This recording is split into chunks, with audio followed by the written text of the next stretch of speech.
Hey, Brian from SnakeBytes here. We're in the thick of colubrid egg production season. I spend several hours a day just going through and checking and pooling eggs. I want to take you on that journey. You're watching SnakeBytes.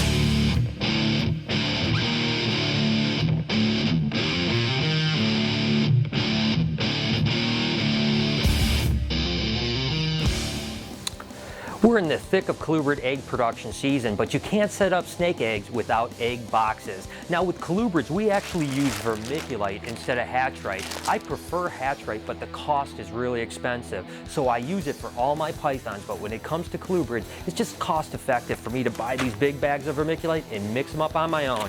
Basically, I'm gonna mix a whole bunch of batches of these guys. And all you have to do is get this stuff nice and damp. You don't want it wet, but damp. There's actually a ratio which is 1:1 volume to weight, but I just feel it out because I've been doing it for so long. Once you have all the egg boxes set up for the day, the fun part starts, the egg hunt. Basically what I do is I go through and check all the females that have the lay tags that are about to lay, and I look in their nest boxes. See, this girl is definitely not laying yet. I basically just walk through and check all the ones that have the dates that are around that time and see if I can find any eggs. This girl's not in her egg box. And here's our first clutch of the day. This is actually a Pueblan milk snake, and you can see it's a pretty good clutch of eggs, no slugs whatsoever. I have no doubt that today we'll find good eggs, we'll find bad eggs, and who else knows what we'll find. So I basically just take the female out, I take the eggs out, get everything set. Now I'm gonna go back through later and give her water and feed her today to try to gear her up for second clutches. But what I basically do is I count the eggs. There's 2, 4, 6, 8, 9 eggs in this clutch, and she's in aisle E, and she's the 7th animal. So I'm making sure that I'm marking E7 so I know exactly what female laid this clutch of eggs, and I'm marking down the amount of eggs and which animals bred to get them to me. Keeping records is very important this time of year because you gotta know what you're hatching when you start producing snakes. And hey, let's face it, if something really cool pops out, you wanna make sure you know which animal's bred to produce that really cool animal. So after marking that down in my box here, I'll go ahead and mark down the exact same thing on the box so that I can again know exactly what eggs go to my record book here. It's 176, and that's female E7. It's a Pueblan. It's bred to a male Pueblan in the same row, and there's 9 eggs. That's basically the setup. Now I just got to keep going through over and over again. The last thing I do with that animal is I put a dot on her and I put the date. Today is 5/17, which basically means that's when she laid. She'll probably lay a second clutch in about 6 weeks from now. So what I'll do is I'll feed her today, start breeding her in about a week, and hopefully get some more eggs in about a month. So let's move on. What was the first snake Brian ever produced as a kid? A. Burmese python. B. Corn snake. C. Garter snake. Answer with a comment and keep watching to see if you're right.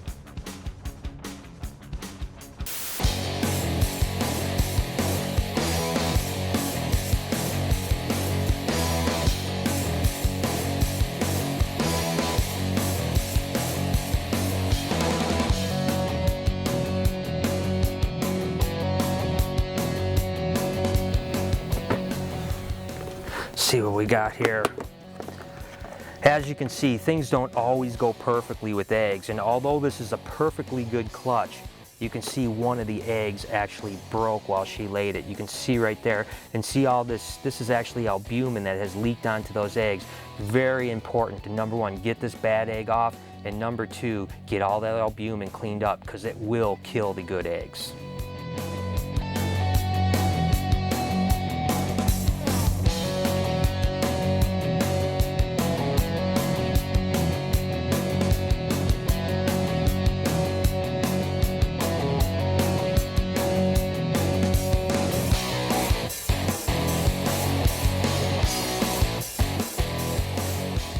As you can see, the eggs are stuck together, and there's really one simple reason for that, is with snake eggs, there's actually an air bubble where they can breathe, and it's attached to the top. Unlike chicken eggs that need to roll, if a snake egg rolls, it'll actually drown, which leads me to this. This egg wasn't attached. I have no idea if the embryo has been rolled or not, so it's off to the dark room.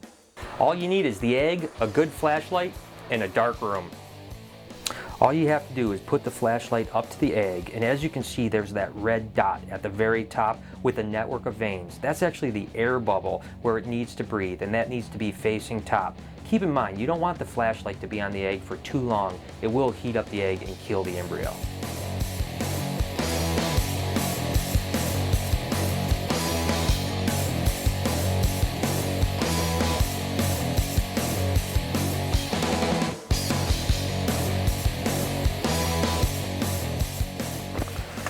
Not every clutch is perfect. As you can see with these eggs here, there's what they call slugs, which are infertile eggs, and you can tell the difference between this slug egg and this nice fertile egg. Number one, they always have kind of pointy ends. They're really squishy and kind of yellow. These are absolutely not good, so it's important to get rid of all of the slug eggs because those slug eggs can actually cause your good eggs to go bad.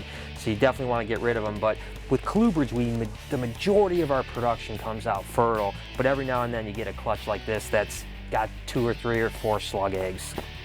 See what we have here. Looks like we've got some eggs in this clutch.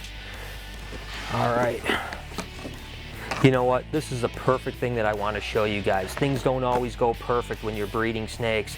Now this female corn snake has obviously laid a clutch of eggs several hours ago. You can tell that they've been around for at least 6 or 8 hours, so I know she's still not laying, and yet you can still see that there's eggs left in her, one way up high, and that's a big sign of knowing that this animal is egg bound.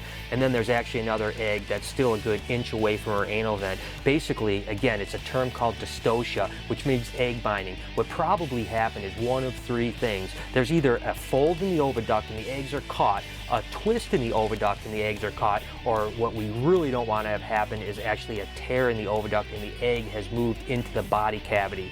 Now there's a few things you can do here. You can either try to massage aspirate, so just massage the eggs out, which is kind of dangerous because again, you're pushing that oviduct, and if there's a tear in there or a twist, you're not going to get the egg out. The other thing you can do is go in and needle aspirate the egg, take that albumin out with a needle, and hopefully the reduced pressure can cause the passage to open up. Or lastly, the majority of the time what we do is leave the animals alone in their egg box for 4 or 5 days. A lot of times they'll pass them on their own. All right, so there it is, the last clutch of the day. Again, we did over 1,000 eggs today, so that's a lot of production that's coming up, which probably means there's going to be a really cool baby snake episode in about 60 days, so make sure to stay tuned. Okay guys, we're in Shelby Township, Michigan, just north of Detroit. This is prime habitat for hen squatch to thrive. We got internet cafes, we got cell phone towers, we have 7-Elevens with plenty of beef jerky. Now, what I think we should do is go get some eyewitness testimony and see what we come up with. All right, I know just the place. Let's go.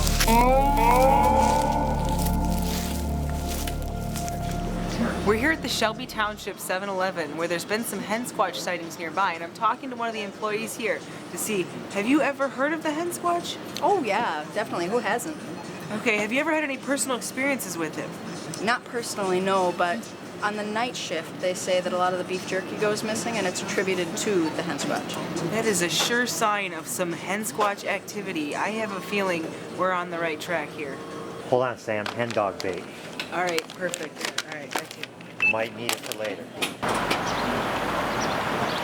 Excuse me, sir. Yeah, hi, my name's Patrick. What's your name? Chewy. Chewy. My name is that? English. Okay. Irish, What's going I don't know. Have you heard of the legend of the hen squatch? Hen Squatch. What's hen that? squatch. Ponytail, run. Oh yeah, the other day I was out there shooting my guns with my friends, shooting squirrels. I saw a ponytail out there. Went out there, shot him. Realized he's a big man, like really like a large elf. So we shot him. But I heard about it in the news. He was running around rampant, stealing jerky, laptops, all kinds of shit. What more do you know about it? So where was he last seen? I told you, he's out in the woods. That way? That way. Okay. Out, you know, west. Okay. So what are you trying to do with him? Catch his ass. For what? Research. What kind? How did that go? It didn't go good. Some Irish bull. Talked to him for a while. Didn't he have any info? No, he said blah, blah, blah, blah, blah, blah. I don't know, but I feel like some Lucky Charms and let's go look for a pot of gold or All right, something. all right, fine, come on. I'm going nuts here. Okay, we're here at BHB. We've heard that it's a hot spot for hen squatch activity. So we're gonna set some traps and see if we can't attract him and find any evidence of him being around. We got a laptop, Hopefully that'll draw him out. Some beef jerky. We're really hoping to find a hen squatch here today. We're definitely gonna find one. There's been so many reports of it. Oh, I can't wait to use my new calls. Look, What? look. Whoa, whoa, whoa, What is whoa, that? whoa. It's a hair tie. Use the glove, use the glove. Hey, that's from the hen squatch? It's gotta be. You got your tweezers? No, here. I got an evidence bag though. There. Stick it in there. Look at that. You can this see is this one's been great. used too. Evidence. Oh. This is great. We're gonna have to take this one back to the lab. Yes. I think this is a good spot to set up. Oh, yes. Yeah, Put definitely the laptop here. down. I'm gonna open up the beef Jade, jerky. listen here. Here, let me get some aroma in here. Yeah, get it like wafting out. Hen Squatch All right. loves this. All right, Loves let's go it. take a look around and we'll Next leave to that some here and snakes. we'll see if that'll Let's go attract do some him, too. calls. Yeah. All right. There's two distinctive calls for the Hen Squatch. One is when he's looking at an animal and he sees it and he gets excited. He goes, woo! Two is his distress call, the lorry call. We're going to try both of them and see if we get any action. Josh, you want to start out with the excitement call? Yeah, let's do this. Woo! Hear anything? Do it again. Woo! Okay, let me try the lorry call. Really sound distressed. Yeah.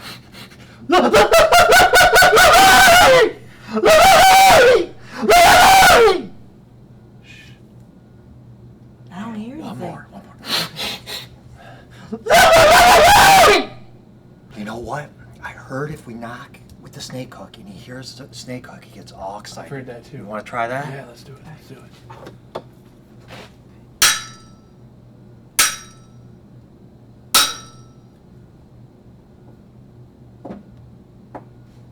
You guys hear that? What was I thought I that? heard Wait, one. do it. Do it Hold on, one do more it time. again. Do it one more time.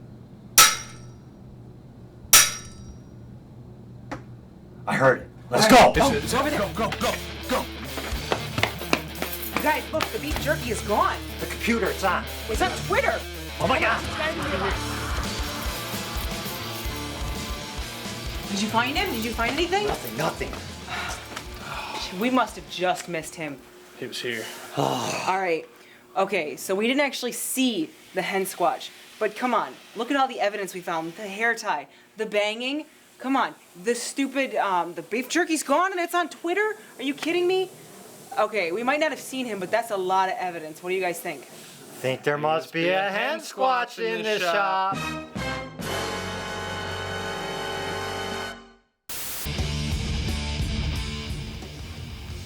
Obviously, watching Brian, you can tell that this is his true passion in life. He loves what he does, working with snakes, and a lot of us share that with him. We all really like working with snakes here. I want to know, what's your true passion in life? What is your dream career? Let us know and leave a comment below. So there it is. I hope you guys enjoyed the show. We put over 1,000 eggs down today, and tomorrow it all starts over again. If you want to follow how our adventures go here, make sure to hit us up on Facebook or Twitter at SnakeBytesTV and stick around for my favorite comments of the week. Until next time, you've been watching Snake Bites.